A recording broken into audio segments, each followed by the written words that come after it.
రాష్ట్రానికి ట్యాక్సుల రూపాన వచ్చే ఆదాయాన్ని కూడా ఒకసారి గమనించినట్లయితే అది కూడా చూస్తే అధ్యక్ష 2018-19కి వచ్చేసరికి ఆంధ్ర రాష్ట్రం 58% జనాభా పెట్టుకుని స్టేట్స్ ఓన్ ట్యాక్స్ రెవెన్యూస్ 58,000 కోట్లు అయితే తెలంగాణ 42% జనాభా పెట్టుకుని వాళ్ళ స్టేట్స్ ఓన్ రెవెన్యూస్ 65,000 కోట్లు. తక్కువ జనాభాకు ఎక్కువ ఆదాయం, ఎక్కువ జనాభాకు తక్కువ ఆదాయం స్టేట్స్ ఓన్ రెవెన్యూస్ పరిస్థితి కూడా ఆ మాదిరిగా కనిపిస్తూ ఉంది అధ్యక్ష.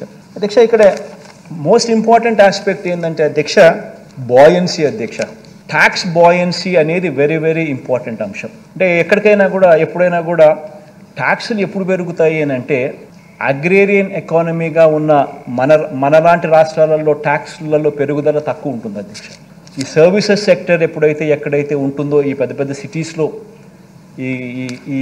ఈ కంప్యూటర్స్ కానీ ఈ ఐటీ కానీ ఇవన్నీ ఎక్కడైతే ఈ సర్వీసెస్ సెక్టర్స్ ఎక్కడైతే ముమ్మరంగా ఉంటుందో ఈ సిటీస్లో అక్కడ tax revenues buoyancy for tax revenues అనేది ఎక్కువ ఉంటుంది. గమనించినట్లయితే అధ్యక్ష ఆ బాయన్సీ ఆఫ్ ట్యాక్స్ రెవెన్యూస్ అందుకని నేను విశాఖపట్నం అని చెప్పి అంత గట్టిగా ఎందుకు అంతగా చెప్తా ఉంటాను అంటే దానికి కారణం అది అధ్యక్ష ఒకసారి నేషనల్ ఒకసారి నేషన్ యాజ్ అ హోల్గా ఒకసారి గమనించినట్టయితే అధ్యక్ష contribution into GDP from agriculture sector గమనిస్తే 18%. అగ్రికల్చర్ నుంచి జీడిపికి కాంట్రిబ్యూషన్ నేషన్ వైడ్ గమనిస్తే 18% ఉంటే తెలంగాణలో 17% అనుకో. ఆ మాదిరిగా ఉంటే మన రాష్ట్రంలో అగ్రికల్చర్ నుంచి జీడిపికి కాంట్రిబ్యూషన్ 34%. అంటే దీనివల్ల ఏమవుతుందనంటే అధ్యక్ష దీనివల్ల ఏం జరుగుతుందనంటే మంది రైతులతో కూడిన ఎకానమీ. సో దీనివల్ల ఏమవుతుందనంటే ability to generate tax revenues మనకు తగ్గుతాం. This is inherited legacy inherited. So ఇటువంటి చోట అందుకనే ఇటువంటి చోట హైదరాబాద్ లాంటి నగరం లేకపోవడం ఇంకా దారుణం. దాని దెబ్బకి ఏమవుతుంది అని అంటే బాయన్సీ ఆఫ్ ట్యాక్స్ రెవెన్యూస్ కూడా తక్కువ కావడం. అందుకనే మీరు గమనించినట్టయితే అధ్యక్ష 2018-19కి వచ్చేసరికి మన ఆంధ్ర రాష్ట్రంలో tax revenues states own tax revenues 58,000 కోట్లు అయితే తెలంగాణలో స్టేట్స్ ఓన్ ట్యాక్స్ రెవెన్యూస్ 65,000 కోట్లు. అక్కడ జనాభా 42%, 3.63 crores. మన జనాభా 58% అంటే 5.14 crores. ఇటువంటి ఈ లెగసీ ఎంత దూరం తీసుకొని పోతుందని అంటే అధ్యక్ష ఈ 58% జనాభాకు స్టేట్స్ ఓన్ ట్యాక్స్ రెవెన్యూస్ 58,000 కోట్లు, ఈ 42% జనాభాకు స్టేట్స్ ఓన్ ట్యాక్స్ రెవెన్యూస్ 65,000 కోట్లు కలెక్ట్ చేసే పరిస్థితిలో ట్రాన్స్లేట్ చేస్తే అధ్యక్ష రాష్ట్ర ప్రభుత్వం ఈ విభజన వల్ల నష్టపోయింది ఎంత అని అంటే సంవత్సరానికి 13,000 కోట్ల రూపాయలు ఆదాయాల పరంగా మనం నష్టపోయిన పరిస్థితి క్లియర్గా కనిపిస్తూ ఉంది అధ్యక్ష. కోవిడ్ అధ్యక్ష ఈ కోవిడ్కి సంబంధించి ఈ కోవిడ్ కారణంగా అధ్యక్ష ఈ 2 ఆర్థిక సంవత్సరాలు ప్రపంచంతో పాటు మనం కూడా అధ్యక్ష అనేక సవాళ్ళను ఎదుర్కోవాల్సిన పరిస్థితి వచ్చింది అధ్యక్ష. రాష్ట్ర ఆదాయాలు దాదాపుగా 66,000 కోట్ల రూపాయలు మనం కోల్పోయాం అధ్యక్ష ఈ 2 సంవత్సరాలలో.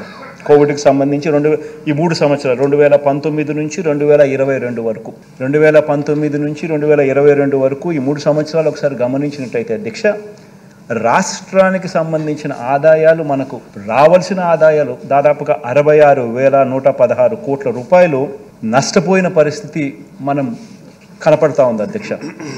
అదే అధ్యక్ష ఒకసారి గమనించినట్లయితే అధ్యక్ష ఈ స్లైడ్ కూడా ఒకసారి చూస్తే కంపౌండెడ్ యాన్యువల్ గ్రోత్ రేట్ అంటే రాష్ట్రం ఇంతకుముందు 2015 నుంచి 2019 అంటే గత పాలనలో రాష్ట్రంలో స్టేట్ ట్యాక్స్ రెవెన్యూస్ ఏ రకంగా పెరిగాయి అని చెప్పి చూస్తే రాష్ట్రంలో పెరిగిన స్టేట్ ట్యాక్స్ రెవెన్యూస్ దాదాపుగా 13.29% ప్రతి సంవత్సరం compounded annual growth rate tax revenues పెరుగుతూ పోతూ ఉన్నాయి. అంటే నేను అంటా ఉన్నాను అధ్యక్ష రాష్ట్రంలో ఆదాయం ట్యాక్స్ రెవెన్యూస్ ఈ సంవత్సరం ఇంత ఉంది అని అంటే రేపు సంవత్సరం పెరిగేదే కానీ తగ్గేది ఎక్కడా ఉండదు అని చెప్పి ఆ రకంగా గత 5 సంవత్సరాల గత 5 సంవత్సరాలు చూస్తే state compounded annual growth rate of state tax revenues పెరుగుదల చూస్తే 13.29%గా ఉంది అధ్యక్ష. అదే పెరుగుదల అదే మాదిరిగానే అదే పర్సంటేజ్ 13.29% గ్రోత్ రేట్తో అడుగులు ముందుకు పడిందంటే ఆదాయం రాష్ట్ర ప్రభుత్వానికి ఈ ట్యాక్స్ రెవెన్యూస్ రూపకంలో 2,24,603 కోట్ల రూపాయలు రావాల్సింది అధ్యక్ష. ఆ 3 సంవత్సరాలకు కలిపి 2019, 20, 20, 21, 22 సంవత్సరాలకు సంబంధించి. అయితే రాష్ట్రానికి వచ్చింది ఎంత అని అంటే కేవలం 1,85,687 కోట్ల రూపాయలు మాత్రమే రాష్ట్రానికి ఆదాయం వచ్చింది ఈ ట్యాక్స్ రెవెన్యూస్ రూపకంలో. అంటే రాష్ట్రం ఈ 3 సంవత్సరాలలో నష్టపోయినది ట్యాక్స్ రెవెన్యూస్ రూపకంలో కోవిడ్ మహమ్మారి వల్ల 38,916 కోట్ల రూపాయలు రావాల్సిన ఆదాయంలో రాష్ట్రం నష్టపోయిన పరిస్థితులు అక్కడ కనిపిస్తూ ఉంటే, రెండో వైపున గమనించినట్లయితే అధ్యక్ష, compounded annual growth rate central గవర్నమెంట్కి కూడా వాళ్ళ ట్యాక్స్ రెవెన్యూస్ కూడా ఏదైతే పెరుగుదల 12.76% పెరుగుదలతో వాళ్ళకు గత 5 సంవత్సరాలలో వాళ్ళకు ఉంటే, వాళ్ళకు కూడా ఇదే మాదిరిగానే దెబ్బపడి వాళ్ళు స్టేట్ గవర్నమెంట్స్కి ఇచ్చే డెవల్యూషన్స్ కూడా వాళ్ళు కూడా ఇయలేకపోయారు. అనుకున్న మేరకు వాళ్ళు కూడా ఇయలేకపోయిన పరిస్థితుల కారణంగా వాళ్ళకు ఆ పరంగా కూడా చూస్తే 27,200 కోట్ల రూపాయలు ఆ రకంగా మనకు డెవల్యూషన్స్లో మామూలు పరిస్థితుల్లో అయితే కేంద్ర ప్రభుత్వం నుంచి మనకు రావాల్సిన డెవల్యూషన్స్, మనకు రావాల్సిన డబ్బులు కేంద్రం నుంచి మన వాటాగా రావాల్సిన డబ్బులు కూడా మనం కోల్పోవడం జరిగింది. ఆ రెండు పరంగా చూస్తే 66,116 కోట్ల రూపాయలు రాష్ట్ర ఆదాయాలు మనకు నష్టపోయిన పరిస్థితులు ఈ 3 సంవత్సరాల కాలంలో మనం మనం క్లియర్ కట్గా కనిపిస్తూ ఉంది అధ్యక్ష. ఇక మనం అధికారంలోకి వచ్చేసరికి అధ్యక్ష పరిస్థితులు గమనించినట్లయితే ఇంకొక న్యాయమైన పరిస్థితిలో మనం ఎక్కడ అధికారంలోకి వచ్చినామంటే అధ్యక్ష, రాష్ట్ర విభజన తర్వాత ఇప్పటికీ కూడా అధ్యక్ష మనం ఎదుర్కొంటున్న అనేక ఇబ్బందుల్లో అధ్యక్ష మనల్ని వెంటాడుతా ఉన్న రెవెన్యూ లోటును, ఆ రెవెన్యూ లోటుకు మూలాలను కూడా ఒకసారి గమనించినట్లయితే అధ్యక్ష 60 ఏళ్లుగా అధ్యక్ష మనమంతా కూడా కలిసికట్టుగా ఉమ్మడి ఆస్తిగా నిర్మించుకున్న హైదరాబాద్ నగరం అధ్యక్ష. It's an economic power house అధ్యక్ష. నేను మాటికి నేను విశాఖపట్నం ఎందుకు చెప్తాను అని అంటే ఎందుకు అంతగా దాని గురించి ప్రస్తావిస్తానంటే దానికి కారణం ఏంటి అధ్యక్ష, ప్రతి రాష్ట్రానికి ఒక ఎకనామిక్ పవర్ హౌస్ ఉండాలి. ఒక ఎకనామిక్ పవర్ హౌస్ అనేది రాష్ట్రానికి లేకపోతే, ఒక హైదరాబాదో, ఒక బెంగళూరు, ఒక చెన్నైయో ఇటువంటి నగరాలు ఏ రాష్ట్రానికైనా లేకపోతే రాష్ట్రానికి సంబంధించిన ఆదాయాలు ఎప్పటికీ పెరగవు. రాష్ట్రానికి సంబంధించిన ఆదాయాలు ఎప్పటికీ కూడా పెరగవు. దానికి నిదర్శనమే అధ్యక్ష ఏ రకంగా మనం హైదరాబాద్ కోల్పోయి ఏ రకంగా మనం నష్టపోయినాము అని చూపించే డేటా అధ్యక్ష.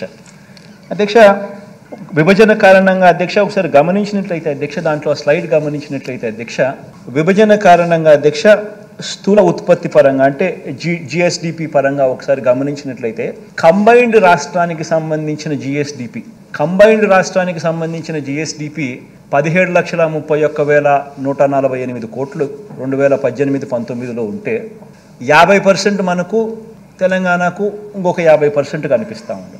కానీ అక్కడ చూడాల్సింది ఏమిటంటే అధ్యక్ష, ఆ 50% 58% జనాభాకు, ఈ 50% 42% జనాభాకు. ఇది చాలా చాలా ఇంపార్టెంట్ అంశం అధ్యక్ష. ఎందుకంటే దీని ఇంపాక్ట్ ఏమిటి అని అంటే రాష్ట్రం ప్రతి సంవత్సరం 13,000 కోట్లు నష్టపోతుంది. 58% జనాభాకు 50% జిఎస్డిపిలో వాటా, ఇంకొక 50% వాటా 42% జనాభాకు.